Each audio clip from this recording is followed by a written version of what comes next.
Muito bem, pessoal. Vamos para o primeiro pensador que nós temos na nossa aula.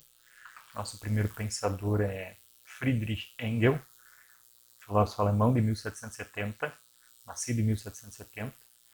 Ele, nossa primeira frase que nós temos dele aqui, que vai nos chamar a atenção, diz que para Engels, a filosofia é a coruja de Minerva, que voa ao final da tarde.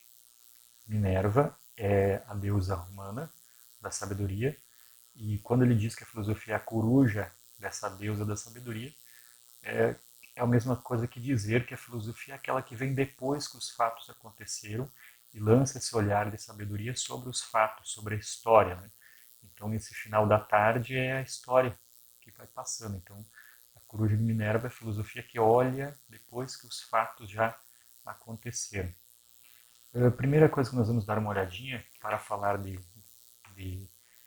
Friedrich Engels é olhar para o conceito de idealismo, porque ele era um idealista.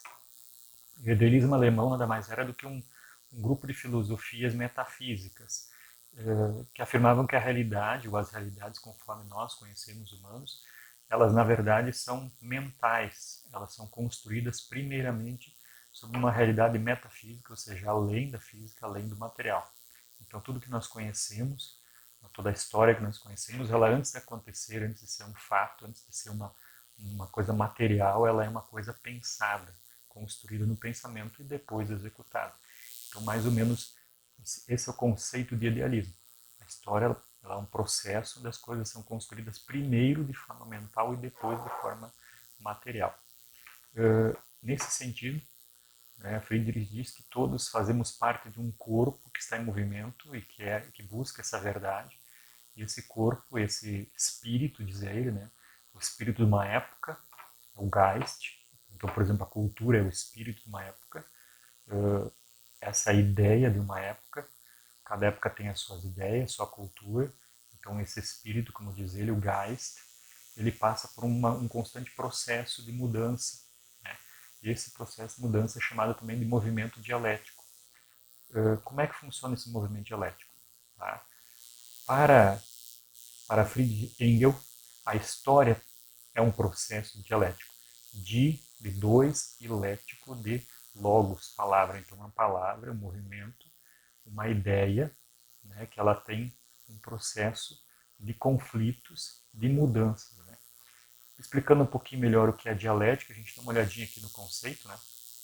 Para ele, existe a tese, uma ideia, essa ideia entra em confronto com uma outra ideia, que é diferente desta, e desse confronto entre as duas ideias surge uma síntese, que é o resultado.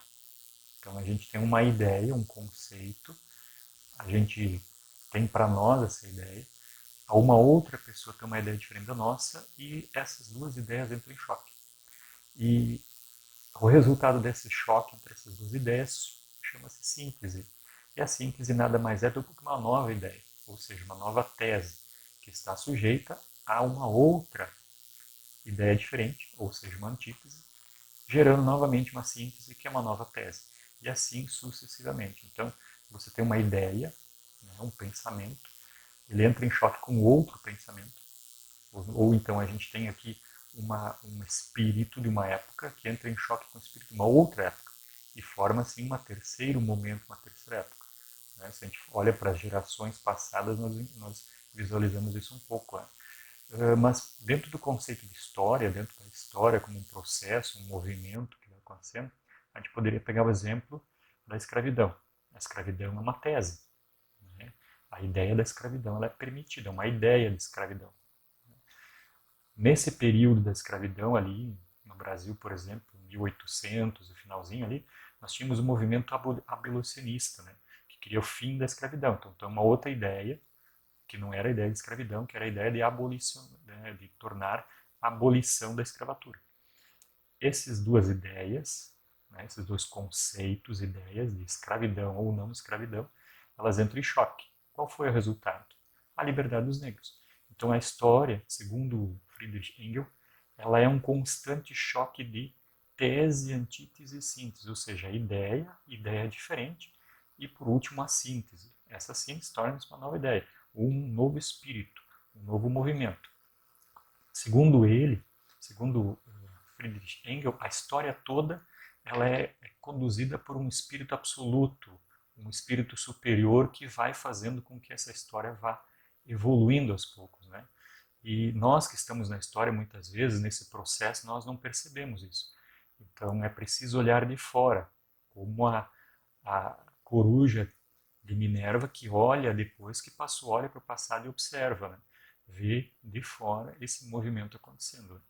Claro que houve um período ali no nazismo, especialmente, né, que as ideias de Hegel foram confundidas e Hegel foi depois acusado de ter inspirado um pouco aí o nazismo, dentro daquele conceito de que os alemães eram seres superiores, de que os alemães eram um espírito já mais evoluído dentro desse processo de evolução das ideias e do conhecimento histórico. Então, um pouco, né, Hegel foi uma inspiração, de certa forma, para o nazismo alemão, né?